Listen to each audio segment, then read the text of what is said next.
Blog Talk Radio.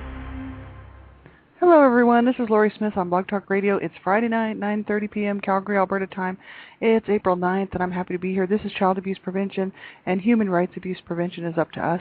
We're on for 30 minutes live. This is a live internet streaming radio broadcast from blogtalkradio.com, and I'm glad you could join me.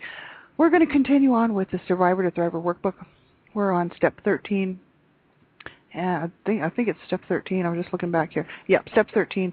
And this is it's a great workbook for adult survivors of child abuse. I found it on the ASCA Adult Survivors of Child Abuse website. That's a Morris Center program, and you can pull this workbook up yourself and go through this with us if you want, or you can do this on your own time. It's a free download from their site, and it's at www.ascasupport.org. So that's ASCASUPPORT.org. And that's a great website. They have, the adult survivors of child abuse have all kinds of programs. Like if a city hosts the ASCA, then there would be meetings that would be taking place in certain cities that actually host the ASCA. And I know, like, my city doesn't have one, unfortunately, but because if they did, I'd be hooked up in there. But your city might, and you can probably find that in your phone book, or just by going to the web, to their site and check it out and see if your city is actually hosting an ASCA program, a Morris Center program. And they also have online support. They have web-based support, peer support, and so there's lots of information on that website. There's great resources and stuff. So I highly recommend you checking it out.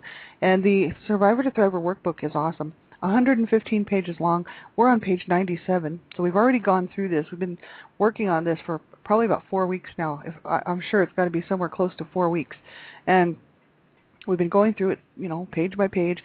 I wasn't sure at first if I was going to do the whole thing because it was so huge. And the first 34 pages are all about safety first. So their main focus really is safety for the adult survivor, because they said that, you don't want to regress in your healing. We want to move forward, so even for myself, I don't want to move too fast and end up, regressing in my healing. I want to kind of move at a steady pace, a pace that I know is comfortable for myself. So that's why, if you're listening to this and you haven't quite come very far in your healing and you're just not sure if you're going to feel comfortable with it, make sure you turn the show off. It's just not worth it, and you won't be hurting my feelings at all. And if you're just feeling like the topic is just uncomfortable for you, make sure you turn it off, and that's just no problem at all. We have to be safe, and we have to use our own discretion with what we listen to, right? It's very important, and especially as adult survivors, right? Because we want to just move steadily and move forward in our healing, and we don't want to regress. So that's why it's so important. And it's not a professional show. I don't hold any professional counseling certificates. I don't hold any therapist certificates. I'm not a counselor or a therapist. I'm just a person who sits on Blog Talk Radio. I pay to do the show because I really think that child abuse is not talked about enough. And I think that the issues surrounding child abuse really, the whole reason why it's allowed to happen and why it's allowed to go on is because it's always just pushed under the carpet, and no one wants to talk about it. And as long as no one hears about it and no one talks about it, it's just allowed to continue to go on. And so I just want to be one more voice out there with everybody else raising their voices, just to say we have to stop child abuse. We have to make a difference for these children today out there in the world that are being abused right now, and the ones for tomorrow, the children for tomorrow, and the next generation, right? So important. So that's why I'm just happy to be able to add my voice to everybody else's voice is already out there, which is great. So yeah, I'm happy to be here. And if you're a young person under the age of 18, you might want to have someone listen to this show with you, because it's really important. Online child safety is so important. Your safety is number one. And so you need to make sure that this is something you should be listening to. If you have a parent, which I pray and hope that you do have a parent that cares about you enough to care about what you're listening to and what you're doing online, you can get a parent to listen in, or someone in your family who's older, possibly a coach at school or a teacher that you trust. Maybe just someone who's older who can listen to the show with you. You can always pull up an archive and listen to it with them, and they can tell you whether or not they think you should be listening to it, right? Because I don't know where the players are now. So it's just a good idea, because I fight for child rights. I fight for, I advocate for child abuse prevention, and I think that child online safety is such a huge, important issue with the because of all the sexual predators that are out there, child sexual predators that are out there trying to get a hold of kids, right? So that's why I'm asking all people under the age of 18 to make sure you have approval to listen to this show, okay? And so we'll get right on with this. We're looking at page 97 of the Survivor to Thriver workbook. That's www.ascasupport.org. And it's a section called I Accept That I Have the Right to Be Who I Want to Be and Live the Way I Want to Live. And that's what this chapter is all about. And I'll just read right from the top of the page there, and you can go and pull that workbook up yourself if you like, and just follow along with me. I might add some of my own stuff in there. A lot of times I do, just so that people will have an idea of what one survivor might have experienced, and just one person's sort of adding to it, sort of thing, from someone who's survived something similar. So some of it we can probably relate to, some of it we might not be able to relate to, right? We've all experienced different types of abuses and gone through different, different lengths of time, different severity of abuse. It's just, but in all, we all kind of have the sad common bond that we were abused, and we know how painful and how hard it is to walk out our healing and to work through a lot of these issues, right? So that's the common bond that we all share, and it's sad. We need to stop it so that there aren't more of us in the future, right? So I'll just start at the top of the page. This step marks the separation of your new self from your parents and family and permits you to make conscious choices about your life, free of guilt and the lack of entitlement that characterized your past. Ultimately, survivors must accept and protect their right to self-determination, to be the persons they want to be, to live the life they want to live, and to be treated the way they want to be treated. Working through the abuse and coming to feel entitled to define your own life means that your true identity as a person is beginning to emerge. When you complete this step, you will have acknowledged and affirmed your right to make choices that reflect your personal preferences, your values, how you spend your time and money, and with whom you share your life and your body. Once you have made the voice of the new you heard, you will need to protect it. As a parent should protect a vulnerable child, this is an apt analogy because the wounded child that you reclaimed in step 7 is now growing up and feeling strong enough to venture out into the real world. If someone tries to invalidate you or expects you to behave in old passive, aggressive, or maladaptive ways, you can protect that newly emerging self by asserting your new identity. And many people, not just survivors, have difficulty distinguishing between assertiveness and aggressiveness. Assertiveness is a skill and a tool that can help you in your daily life. On the other hand, aggressiveness rarely gets you what you want and is at base an abusive way of acting towards others. While this manual doesn't have space to present a full discussion of the differences between the two, the following may help you to differentiate between them. And they said here, if you are interested in learning more, there are numerous books and courses on assertiveness training that you may want to investigate. Because when you grow up in an abusive home, abused as a child, a lot of times we don't know how to act assertively on our behalf, but more so aggressively. That was, or sometimes even just super passively, right? Where we're not able to be assertive at all. And so some survivors actually sort of deal with that. For me, it was aggression. When someone gets in my face, I especially when I was younger, in my 20s and teen years, 20s, even as a child, I was quite aggressive.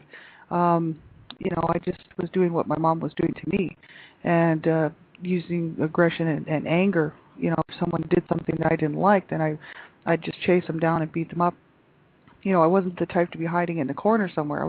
I was always thinking I was doing the right thing because I was trying to protect either myself or someone else. But instead of just being assertive, I would actually get aggressive about it. So, my mom sort of passed that off to me, right? So it can happen. And so aggressive behavior doesn't always, it's not a good thing because it is just another form of abuse, right? So we have to learn how to be assertive without being aggressive. So important. So it says, it is perhaps easiest to think of assertiveness and aggressiveness as being points on a continuum or scale. The left-hand end of the scale would be victim-like behavior, and the right hand would be an overt aggression or even perpetrator-like behavior. In other terms, the left-hand end is a passive, powerless point, and the right-hand end is a very active, powerful, even violent one. Assertiveness lies somewhere around the middle of the scale, they said here. Think of it as a fortifying, anchoring style of behavior in which you make your point or position known in a strong but respectful manner. The term assertiveness is usually applied to verbal rather than physical behavior and has been called neutralized anger. On the other hand, aggressiveness, which generally takes the form of actions rather than words, is usually violent, intimidating, abusive behavior, and it usually succeeds in threatening others and may get you your desired goal, but not a particularly healthy or respectful way of treating others. So that's quite interesting. Because if a person grows up in an aggressive home, in an abusive, aggressive home, well then, it's just, par for the course that they're going to take that on. But not always, because lots of children who are abused tend to have, can be very much the passive victim type, sort of withdrawn and not able to assert themselves at all. So I guess, you could go either way, right? And they have some self-help here, self-help recommendations that the ASCA recommends for self-help, and also professional help recommendations that they have. So we'll read through the self-help for this portion. They have two here. So number one is, if assertiveness is a problem for you, now is the time to do something about it, because you have a lot at stake. The beginning of the new you. People who are unaware of your progress in recovery will expect you to be the same old person and may treat you accordingly. Therefore, you need to learn some new skills that will help support the new you. Consider reading a book on assertiveness training or taking a brief class to learn some strategies that will enable you to put these new behaviors into practice, and you may be surprised at how quickly you reap rewards. When you start behaving from a position of equality and strength, people often notice and begin to respond in kind. And this encouragement will, in turn, reinforce your efforts to behave in an assertive manner. And then number two here, have a friend take a photograph of you to document the emerging new you. Arrange the pose so that the camera is shooting slightly up to you from an angle that captures your best features. As the picture is being taken, try to communicate your new sense of yourself to the camera, and take several shots and experiment with the feelings you want to convey. Choose the picture that best expresses your newfound strength and frame it. Put it on your desk or on a wall in your bedroom. If a picture is worth 1,000 words, then this picture will capture the changes you have made during the first 12 steps of recovery. So that's a great idea, because it just shows, you just be able to look at that photo and you'd be able to say, that's right, I am, here is the new me, the one who's actually making some progress and working through this stuff. And it does help boost our, the way we feel about ourselves. It gives us sort of a sense of self-worth, and, we might start to love ourselves and to feel good about ourselves, right? Because by at this point, I guess, by step 13, they're sort of, in this workbook, they're sort of thinking that by now we're learning how to do that and gaining those skills, to learn how to love that wounded child that was living inside of us, that we were. And so it is quite good. And also, like affirmations, daily affirmations, just saying things like, I am worth it, I do count. I started doing that because I was told I was worthless, and just it really had a huge effect on me, because my mom didn't just tell me it once, this was something that she would say to me all the time, and I was just no good, and I should have died, and she should have killed me, and it was just a whole myriad of verbal, psychological abuse, coupled with violence and physical abuse at the same time. So it really, she just pounded it into me that I was just no good and I was worthless, right? So I grew up like that, thinking like that. Then I had other family members telling me the same thing. So then I started thinking, oh, well, there must be something to this. It's not just my mom, you know what I mean? So then I started acting out and doing drugs and trying to basically not kill myself, but destroy my life, because I thought, hey, she started it, I'll finish it, And that's what that can happen to people, right? It's horrible. And so we have to learn how to love ourselves, right? And it took me many years to get through this. I really wish I would have had some help years and years ago to learn how to love myself, and to learn that I should love myself, and that I should not take what my mother said on as my responsibility, really, But I didn't know this, right? So I didn't reach out and get any help. And so it's so important to know that, that we didn't deserve that, and that we certainly don't have to take that to heart, because it's obviously not true. And so, those are just a bunch of lies that abusive people throw at their children. And, my mother was sick, and she was abused as a child herself. She was in a miserable, horrible marriage, and she could not cope. And really, with me being the youngest baby at home, I was born out of rape. She just couldn't stand looking at me, you know what I mean? Now, here I was, this little kid who she did not want, and, you know, it's not like I was born out of love, right? She did not like what produced me, you know what I mean? So she had a hard time dealing with me, right? And I just loved her, and I couldn't figure out why she would treat me that way, right? So it was very difficult, absolutely very difficult, and very damaging. If I didn't love her, I don't think it would have hurt so much, but because I truly loved my mom, it really was very painful. So here's their professional help recommendations. They say, number one, take some time in your sessions to discuss the progress you have made to date in therapy. In what ways do you feel different than when you first started? What have you accomplished and what remains to be addressed? How is your life better now than before? And what does your therapist say about your efforts to date? Are there any areas in your therapy or in your relationship with your therapist that make you uncomfortable or pose problems? And can you discuss them with your therapist? So it's so important to know. Like I don't have a therapist or a counselor or anything like that, and I think that I've read and heard lots of information regarding that. You know, if a therapist or a counselor is just not working for us, we have to find one that is, because not all therapists are trained to handle certain things. And some therapists might not be just clicking with us. You know what I mean? They're just not our type of person. You know, they just can't get into what we're going through. So they did say that, you know, if you're just not feeling like you're coming very far in your healing process, and you've been seeing this therapist or counselor for a while, you know, it's a good idea to change and see if you can find one that actually will help you to progress through your healing, and who is really proactive in wanting you to take charge and wanting you to be well, because that's the main thing, right? It's about you and me getting help and being and learning how to have a good life and getting over these issues, learning how to live with them, right? Because I think that, you know, I don't know, unless we just could completely erase our brains, I don't know how we'd possibly be able to completely get rid of this stuff. But the thing is we can learn to have a good life, and I really believe that. Just over the last 3 years, the difference is night and day between what happened to me 3 years ago.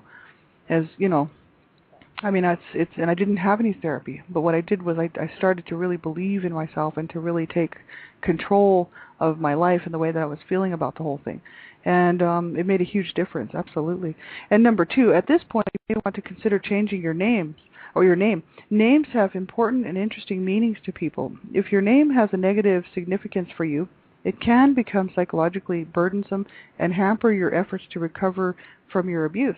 However, not everyone will want to or need to change her or his name to allow the new sense of self to emerge. Discuss what your name means to you with your therapist and determine how comfortable you are with it. If you feel your name is a burden, you can consider changing it or finding a new meaning or association for it so you feel that it represents the new you. That's quite interesting. I never thought of that, really. Yeah, that's kind of good. You know, if you just your name, you just can't associate it with anything good, a person could change it, right? And I guess that's true. If we found something that it was a name that we just loved and we just thought, yeah, this is me. This name is me. We could change it, right? And that would be our new you. You know what I mean? So good. There's different ways we can get help, and we can really work through this stuff. I really like this workbook. We're on step 14, so we'll continue on here. We have about 10 minutes left. So step 14. This is, I am able to grieve my childhood and mourn the loss of those who failed me. This is a step that asks you to recognize your losses and helps you resolve them once and for all. Grieving your childhood losses and mourning the loss of the ideal parents will require a great deal of patience and self-compassion. Be prepared for this step to take time.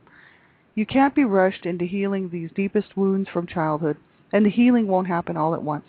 Most likely you will heal the wounds in layers throughout your recovery, coming back to this step several times. You may always have a scar, but the scab covering your painful losses eventually will disappear. Many survivors tend to avoid this stage after one pass or so, preferring to avoid its dreadful pain ever again. After working through some of the pain in stage 1, you may feel much better than before, but still have not fully resolved the grief. You may find that your life has improved, but now feel that your growth has stalled. You can get past this block by sharing the most vulnerable parts of yourself with others, thereby turning your fear of being hurt into the building of trust. Ask yourself if you can allow yourself to be comforted by your spouse, lover, or friends. Healthy dependency means letting other people take care of you at times like this. You need caring, and you need to be able to accept it from others. And that's just so huge, isn't it? Because when you grow up abused, even growing up in like domestic, even if you weren't abused as a child, but you go through a domestic violence situation, and you're just so hurt and so abused and so beaten down. It's so hard to allow that trust to happen, to allow others to help us. I know that I'm the type that if there's something wrong with me, I don't want anybody coming around me at all. Like if I have a bad cold or something, or if I'm really sick and I'm just laying around on the couch, and if anyone offers to even help me, I get angry and really pissed off. I'm like, I don't even want them to even look at me. I'm like, go away, leave me alone. Because that's the way that I felt as a child, because no one was helping me. As a child, I was not getting the nurturing and the care that I needed. And so I learned how that was just my natural response, right? And so it is hard to actually to allow that, that trust to happen between people. And it's not easy because, we all know what is, as the survivors of child abuse, we know how hard it is to learn how to trust people, and I didn't trust anybody for years and years, and I still have a little bit of trouble with it, but I'm better now because I want people to trust me. So I'm starting to think, okay, if I want people to trust me, well, then I have to be able to put myself out there to trust them, you know what I mean? Because I want to be trusted, so I have to learn to trust people. And then if they don't prove themselves trustworthy, they're out of my life, you know what I mean? I'll just cut them off because I just have no room for abuse in my life. But, still we have to give people a chance, just like I would like people to give me a chance, right? It's so important to learn that trust, to build that trust and stuff. And just to have someone there to nurture us, to care for us. I'm very lucky to have a man in my life who cares about me, and he's a very decent man, and he's just a good guy all the way around. He does not really have much to do with me as far as my survivor issues go. He didn't grow up like that. He doesn't quite understand what it would be like to be suffering like I do, and it just makes him angry. And then he's terminally ill, so he can't even get angry because he gets sick. Like when he gets angry, it can put him in the hospital because he's terminally ill. So we don't really talk about it too much. But he's there for me, I know he is. But, it's good to have support. And if you don't have some support in your life, like someone who's a good friend who lives close by who can just be there, you make a phone call and they're over there in 2 seconds. If you don't have someone like that in your life, which I don't, then it's great to have people that you meet. Like I met a lot of people online in like online group support that have been so helpful to me because these people have, like I reached my hands out, and as soon as I did, about 50,000 hands came back to me, you know what I mean, reaching out for me. And I tell you, the feeling was really overwhelming, and I had never experienced that in my entire lifetime. People wanting me to heal from my child abuse. I couldn't believe it, because no one else has ever been interested in seeing me overcome this, you know what I mean? So really, this was just awesome. And so that's what I highly recommend, is that group support. If you don't have a therapist or counselor, or you just don't trust that whole thing, or you don't have the money to go, which is my issue, or you just haven't been able to develop enough trust to meet someone and actually allow them into your life, who's maybe a survivor too and who could help, then these online group support groups are awesome, like child abuse survivor groups and whatnot, because there's so many of them. You just start typing into your browser, adult survivor groups and stuff, and they'll all come up there. And it's so good to have somebody to talk to, because sometimes you just need someone who knows and who's experienced the same things that can kind of help you, because these people maybe they haven't been through quite the same thing, but they understand the pain behind it. They understand what it takes to actually just survive it, and then they know how hard it is, on that road to walk that path, to walk that healing, to every day getting up, start again, every day getting up, start again. It's a hard road to walk, and so it's great to have some support from people who know and have been there and understand what how hard it is. You know what I mean? Because it's great. Then they can encourage you and just say, you can do this. I know you can. If I'm doing it, you can do it. You know what I mean? It's just like, it's so good to have that support. Absolutely. So I recommend that. They have some self-help here recommendations. And they said here, this step requires a lot of outside support. ASCA meetings can provide you with generous support, validation, and encouragement for your efforts. You need to be around people who have gone through what you are going through and who can serve as positive role models. To the grieving survivors in advanced recovery, mentors and therapists are very important people because they provide much needed sustenance and symbolize the light at the end of the tunnel. And professional help, they said here, number one, your therapist's job is to help you ventilate your feelings of loss and let go of the fantasy of getting something that is not available. Expect to receive support, understanding, and compassion during this difficult and painful step. If you cannot resolve these wounds or give up the hope for the ideal parents, consider doing some guided visualization exercises with your therapist. In this method, your therapist uses some type of trance induction technique to fully and deeply relax you and then creates an imaginary experience that metaphorically captures your dilemma as a child. As mentioned in Chapter 1 and the discussion of Step 2, it is critical that your therapist be trained in and comfortable with the practices of this and any other techniques. If your therapist is not trained or comfortable using techniques such as this, then discuss the possibility of your attending a workshop that focuses on healing childhood traumas. Guided visualization and other exercises can aid the grieving process and help you transform your inner emptiness into an evolving process that leads to resolution. And number 2, sharing your dreams in therapy sessions can open up exciting avenues of personal exploration. If your therapist is skilled in dream interpretation, you may want to try this. If you have been recording your dreams, refer to the discussion in Steps 2 and 9. You can bring your journey to therapy with you, or your journal. You can bring your journal to therapy with you and read your dreams to your therapist. Together you can explore various possible meanings and interpretations. Dreams can be especially vivid and informative during the grieving process, in that they may illuminate conflicts and resistances beyond your conscious awareness. So that's quite interesting for sure.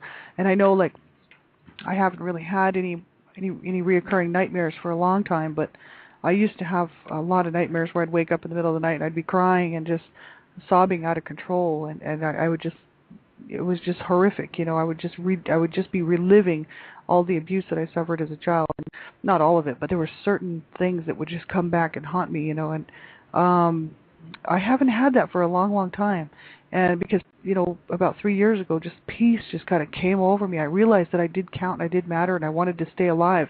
And that was a big issue for me. I thought, you know, I thought, I'm fighting to stay alive. I'm not going to just give up and just say forget it. I'm going to fight to win this fight, because if I do something stupid like kill myself or self-injure or hurt myself even more, then my parents win. And I thought, no way they're not winning this fight. I am like a dog with a bone. I am going to win this fight because I'm going to stay alive, and I'm going to have a good life. You know what I mean? Abuse-free. I'm going to be good to myself, and I'm going to be good to other people, and I'm breaking that cycle. You know what I mean?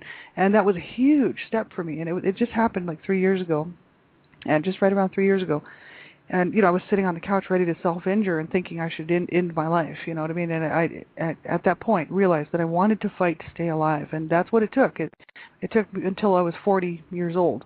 So, you know, we don't want it to take you that long. If you can reach out and get some help somewhere, a therapist, a counselor, group support, just people who you can talk to, so that, you know, it doesn't take you to your 40s to figure it out that you want to stay alive, because you do. And so it's so important. So we have about a minute left. Thanks, everybody, for joining in. And, you know, I've got lots of friends in the chat room, and I just love you guys so much. And, you know, you guys are such a big part of my healing journey, and I just love you. And thank you for being here for me, and, you know, just as much as I enjoy being here for you, and don't mind being here for you, too. So thank you so much. And we're going to look at tomorrow morning and Sunday, Chapter 5, which is Stage 2, mourning. So we're going to go through that, and then Step 8, there's some excellent, awesome stuff coming up here. So we're going to look at Stage 2, which is mourning. So that's mourning our childhood, right? Like as if it's a death, right? We're going to look at that tomorrow and on Sunday. So you guys take care of yourselves, and everybody have a good night, and my heart is with you all. You know, keep reaching out, keep looking for, you know, keep that hope alive. That's what I keep saying. You know, just keep reaching out until you find what works for you, until you find the people that you should, you know, that are going to help you to get through this and be supportive, you know. and to be there for you, because there are some really good people out there. So you just have to keep looking and keep reaching out. And I'm the Canada Regional Director for Dreamcatchers for Abused Children. I'm so happy to stand with them just to be able to raise my voice and, to promote awareness, education, and prevention of child abuse. You can check out their website, www.dreamcatchersforabusedchildren.com, and there's lots of information on there regarding how to report child abuse, all the signs and symptoms of child abuse. It's so important to know these things, and you can get all that information on the website there, including a free PDF download it's called the Child Abuse Handbook, and it's free, and anybody can get that download, the PDF download, and you can learn all the signs and symptoms of child abuse, and you can learn how to report it. And if you do suspect abuse, any type of child abuse, report it. You have to do the right thing. Make the phone call. So have a great night, everybody. Take care. Bye-bye.